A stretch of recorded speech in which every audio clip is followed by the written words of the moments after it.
is it. This is what I got. Chevy, 3/4 ton, custom.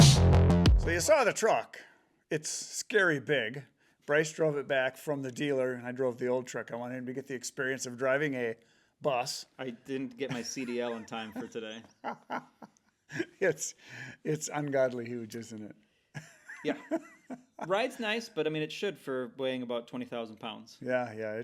Right. Actually, I was very surprised when I took it for my first test drive. Actually, I picked up my old best friend Tony, and we went because I found it on the lot, or Bryce found it, and I thought I better go take a look at it. So We're going to talk about how we found it. Took it for a drive. Well, we took it for a drive, and we were both surprised like how nice it rode.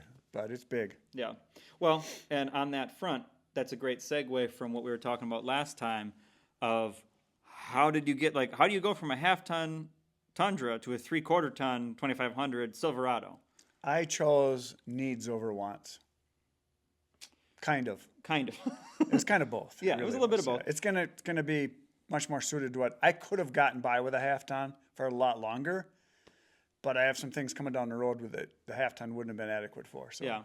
Well, and like we talked about, and like we showed on screen last time, the max tow of your truck today is 10,000 pounds even. Right. The max tow, if you would have got a 2021 Tundra, was 9,900. They dropped it by 100 because of the lack of the transmission cooler and the refresh in 19 or 21. Yep. And if you would have gotten a 2025 Tundra and stuck with that, you were looking at Crew Max. You were looking at 11,010. Yep. Don't know where the extra 10 pounds come from, so but you gain 1,000 pounds. You're gaining 1,010 pounds. Can you tow the fully loaded dump trailer with wet wood and wet wood in the bed? Not really. And if I get a bigger dump trailer, probably not, because I would have been maxed out. The other thing we had talked about, if I did get a Tundra, is they have coil springs now. We would have got bags and put them in to stiffen it up. Yes. But that's kind of when you started looking at it, and like we talked about previously when we were trying to figure out the numbers behind it, because we didn't just want to make a rash decision of me want more tow, go. Make sure the numbers line up. And it kind of was like, well, the difference isn't that much, and the capability and what you could do for the business and bringing more revenue in to offset the $5,000, that kind of made the decision a little bit easier. So when you start looking, you kind of looked at a bunch of different 2500, all three of the domestics, and you kind of thought, the Chevy kind of lines up with what you want the most based off of kind of the prices we were finding, because their consideration is, okay, so you want to get gas because you weren't going to get diesel. No, I didn't need a diesel. I don't need the extra $10,000, $12,000 on the cost of that, number one. Yep. Number two, more cost in the diesel, much higher maintenance. Down the road, higher maintenance. Well, it's not like diesels are like the 06 and back. No, but I'm not going to tow 25,000 pounds. Yeah. I didn't need it. And everybody that online that I looked and read and listened to, they all said, unless you're towing over 20,000 every day, if you're going to tow 10, 12, 14,000, get a gas. Well, and you look at the difference, like on screen now, the chart of the 2500, 2025 Silverado, the 6.6 gas versus the 6.6 Duramax diesel. The max tow package is 20. If you don't get that, it's 18.5 with the standard bed and crew cab. You get the gas, it's 16. Well, that's not really the 2,000 there between the non-max tow 2,500. That's not really going to make or break it. You're still gaining over your truck today 6,000 pounds. Yeah, 60 more percent. That's a pretty appreciable difference, and that maintenance difference too. Like you said, you're not a mechanic. Diesels are temperamental after the emissions regulations in 06, 07. I mean, there are engineering reasons why, but it's more complex. Yeah. You are not a complex man when it comes to mechanical things. I'm a simple man. You want to turn key, or in this case now, push button. It turns on. Oh, no. You push the button. A friend here. You push the button, and the vehicle turns on, and you use it. Yeah, he's going to move again. But, what it comes down to is you got to get a 2500 gas. So that's kind of the goal you came to me with. You're pretty good at computer. You know how to browse the web. But when we start a lot of hours looking and configuring and reconfiguring. But then we kind of stepped into the realm of, okay, you knew from the Build Your Own online that you're like, yeah, I want to get a custom because I want to get everything I need and nothing I don't. Right. And yeah, you could get a work truck, Could have, yeah. but then this comes into the second part of where are they? Yeah, they're hard to find. Because and they are bare bones. They are. And so we started looking, and work trucks to get the crew cab with the bed. It's very hard to find one with the integrated trailer brake controller. And it's going to be white. And it's going to be Or white. or white. Yeah, and it's a fleet truck. Yeah. And unless you're a fleet doing a multiple order, it's kind of hard to come by.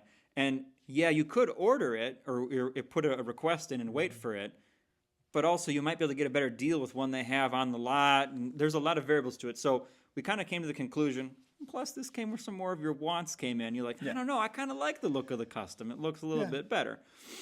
And you get alloy wheels versus steelies, which your steelies now are rusting. Alloy wheels wouldn't do that. Granted, they'll corrode, but we'll gloss over that. You know, we kind of decided, okay, custom, 4-wheel drive, crew, 6.5-foot bed. What do we got? And that's where we kind of started looking from there. And then at the same time, I also said... And the base was around 52, somewhere in there? Yeah, so it's somewhere in there. The one that we wound up going with was MSRP'd. I got the sticker right here. Your MSRP was 59,535, which minus 500 for the custom value package discount, which we'll get into the pricing in just a little bit. But bottom line is, we knew we wanted to get a custom. Let's start looking. What colors do you want? Because as I said to you, you're like, whatever, just not black. And I said, well, you're spending $60,000. Yeah. Get a color you want. You're going to be looking at it for the next 10 years. Maybe, if I live that long. If you live that long. So, and I'm a big proponent of if you're spending that much money, get what you want. Or get what you want and exactly what suits your needs. To that point, the other thing that I pointed out is, yes, we added a trailer brake controller many years ago when I had less gray hair, and you had less gray hair to your Tundra. I had more hair. You had more hair. Well, you didn't have that much more hair. We added a trailer brake controller. You could wire one into this. Yeah. But as I said, so my father-in-law has had a number of Silverados back to back, and ever since he started getting them with the integrated controller, whatever was after the GMT 900, that series he started getting with the integrated controller, is a lot nicer because it shows up in the screen and it's there, and you're not going to kick it. Yours, I know, is kind of in a spot where it can get kicked a little bit, and you got to run the wires to it. And again, if you're doing it, just do it at that point. So we started looking, okay, we want to get the integrated trailer brake controller. We want to get it in this color, the spray-in bed liner from the factory, because that's a pretty inexpensive way of getting it. Running boards. The running boards, because you're old and you need to be able to get in. I can't get into it. It's high. You got to pole vault into it. Yep. And then we kind of looked, okay, what has those? Well, if you get that, you're also going to get the custom value or the custom convenience package. Which, to your point, like I said too as well, you're old. I also am old too. I like lumbar support. It's nice to have that. Well, a lot of the guys said just the seat alone, by having the adjustable power seat, they said you're going to want it. Get it. And the thing is, so that's a $2,360 option, but that also gives you the trailering mirrors with the heated, adjustable, and the foldy bit. And the foldy power. Yep. And it gives you the rear defroster, and it gives you, this might not be something for everybody that would be watching, but it gives you a 400-watt, 120-volt power outlet in the back and in the center console. Right. And for you, charging up cameras like this and different things, that's a pretty nice thing to have. Nice, So we thought, okay, and it's $2,000. You're spending $60 in the grand scheme of things. The difference between that and the other package of $1,000 some. And what happens to a lot of guys? They're like, well, but the next one up is only $3, and the next one up is only Correct. $7, the next one up, and all of a sudden they're up to $80, $90,000. And then that's where it came into, I had to kind of rein you in of, well, they don't have any customs, but they got this LTZ or they got this one locally. Yeah. And that's where it's that slippery slope of, well, I could get this one that's higher trim, but closer. To go to the LT or the LTZ was easily $10,000 to $15,000 more for more stuff. Yeah. That's all it was to me. The truck does the same thing. And it's a firewood truck. Yeah. It's a going hunting truck. That's what it's for. It's also your only transport. So it's everything to you. It's a jack of all trades, hopefully a master of some, as we talked about before. So to that point then, and this is kind of where, like, stuff on screen here, we started looking within a 500-mile radius. So using the corporate Chevy tool saying, okay, I want a custom 2025, 2500, Lakeshore Blue Metallic was the color you kind of decided you really wanted. Or that there was a gray. What's The that gray. The Yep. flat gray. The flat gray we looked at with the 6.6 gas, 4-wheel drive, crew cab, standard box. And we did have, this screenshot doesn't have it, but we did have the gray on there originally. We started looking, and one of the things we kept finding was they all seemed to have the fifth wheel trailering package. 95%. The gray ones were 90-some%. The blue, yeah. there was a lot less. Yeah. And to your point you made, I'm not paying $1,000 to have some holes in my bed because you're not going to use I'm it. not going to get a fifth wheel. Everybody says, oh, you got to get it. Like, no, I don't. Well, for you, it doesn't make much sense because if you're putting firewood in the bed and in the trailer, My plan going forward is to not use the truck bed to haul much wood because it's so much higher. You still will on bigger. occasion. Yeah, I'll be pretty careful. And why would you want $1,000 holes in your bed? $1,000 holes. And now that I have the two trailers, I have the baby dumper, which I can use almost all the time for hauling small loads, which I should do instead of putting it in the truck. And a lot of guys are like, well, how come you don't fill them all up? Well, why not make the truck last longer? Well, also it's faster to unload the dump trailer than push a button. Yeah. Works. There he goes lost again. it. Works smarter, not harder, as you would always tell me. So with that range of search in mind of custom Lakeshore Blue Metallic, because we could find more of them with, again, everything that you need, a little bit of what you want, but nothing that is exorbitant. And we said 500 miles. What do we got?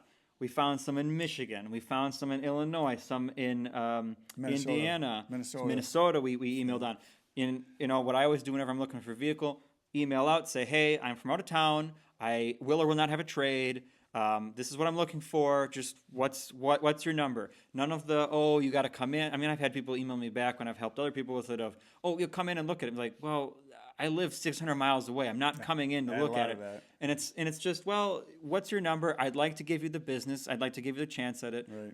What do you have there? And we found a couple of them within the state of Wisconsin, a couple of them in Michigan. The first one that we reached out to was in Michigan. And we were like, wow, this price is really good on it. Yeah. But we came to find out that's because it had... They assume everybody in their town is buying vehicles from them, and everybody works for GM, so they have the discount. In Michigan, pretty it's a good guess. Chance, so the advertised price on that being much less... Yeah, so it gets you in the door, or gets you to call. Well, and they were very upfront about it too, though. I mean, not until I started asking. Well... Like, are you an employee, or is your family member employee? What do you mean? I have a job, yeah. And they're like, no, do you work for GM? I call that up front instead of some deals I've helped people with where you get all the way to the signing the paperwork and they go, oh, well, you're not eligible for that. Yeah. That was very upfront in my opinion. It's always a crapshoot dealing with some of that. Well, there was no asterisk or anything. It said discount, 35, 36, 4,000. It's like, well, that gets your attention. Yeah. So looking in then, we found 84 Lakeshore Blue Metallics within our radius. And we thought, okay, that's kind of where we want to go from there, start picking and choosing them. Some of them had the fifth wheel package, and we kind of put those to the bottom of our list of, well, we're not paying $1,000 and change for some holes. And a lot of them had the super duper deluxe packages too. Yes. They would combine some of the other options that you necessarily didn't need. So we wound up finding one pretty close by. Very close. Well, with 44 miles, according to as the crow flies on here. And that one they had marked down to 55.9.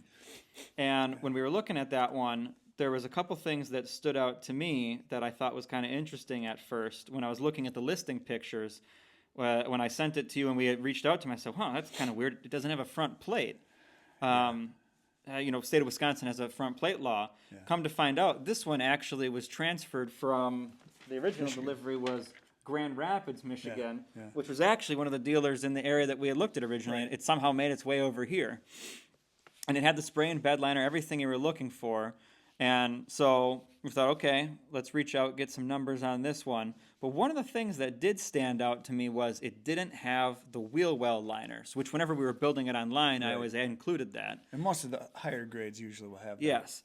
And it's one of those things of, you can see image on screen from the listing picture, literally where it straps in, and that is going to protect the bed from getting rock chips, from having rocks flung up, and then the paint comes off. Road spray, salt, and then sand, it rusts. all that stuff. Yeah. And sometimes I'll hear the argument of, well, that holds moisture in, and the counterpoint I've always made with that is, okay, fair, but then why do all the upper trim trucks have it? Like, it's probably just GM trying to save some money on the lower trim ones.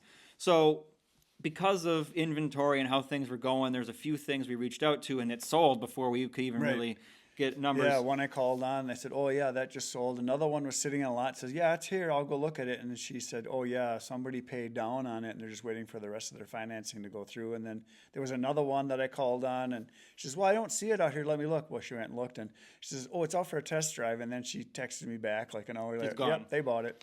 Yeah. Which, so then, of course, I'm like, I got to buy now. Well, and I tempered that with, no, let's find the right one. Yeah. And on top of that, though, too, the other catalyst is it is kind of hard to find one that's an exact fit, but at the same time, you know. What there's a lot of is the upper end stuff, the high end. All of the high countries and the LTZs. And apparently a lot of people like to go and buy a loaf of bread with their high country because that's what they're sold for. Yeah. Lots of them. And there's a lot of people that get nice trucks, nothing wrong with them, but I'm not that guy. I'm going to abuse this thing. Yeah, when I was driving it back today, I was warning it of what was coming for it. Stay calm, it'll be okay. It'll be okay. In 10 years, you'll be able to be set free. You'll go to a farm upstate. Yeah, but with that said, we worked those fender liners into the deal because there wasn't that much room. No. He gave you a little bit more off, but it was kind of what it was. And comparing to what all the other ones we found, it was pretty much in line. Yeah.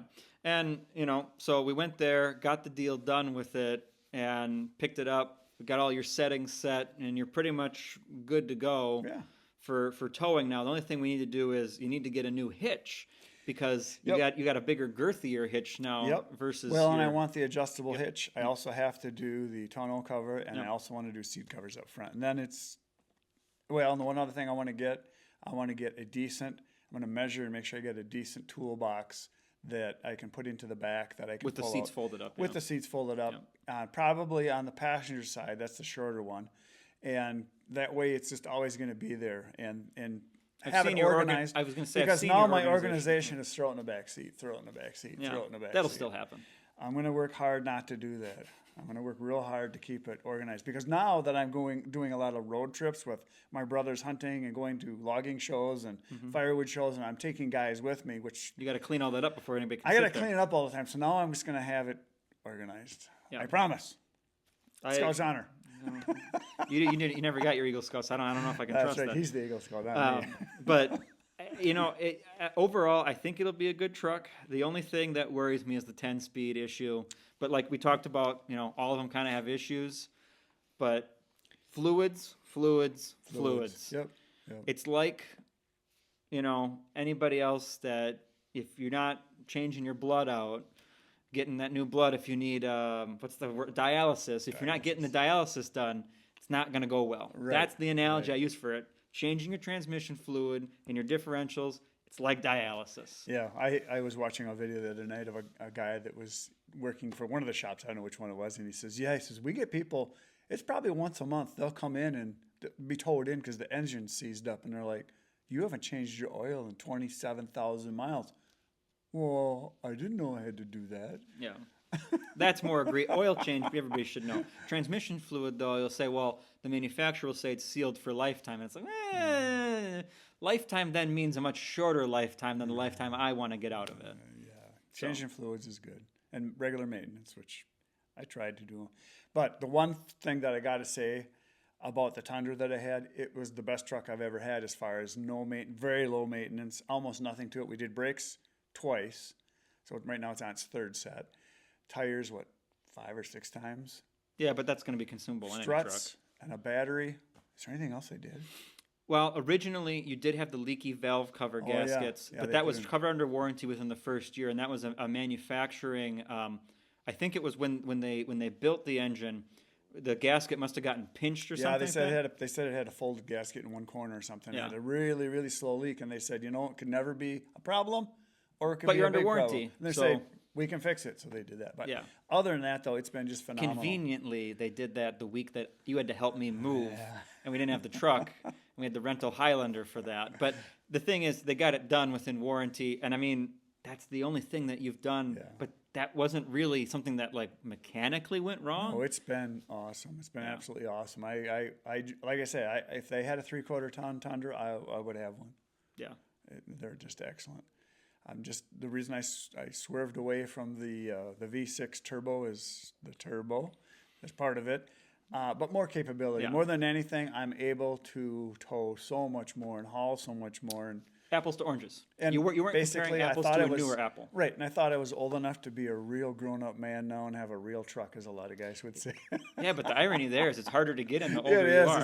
It's gonna be. There's gonna be a day, and it's probably not too far down the road. It might be a week from now. I'll go, why I can't get in here? Help me! I get a ladder.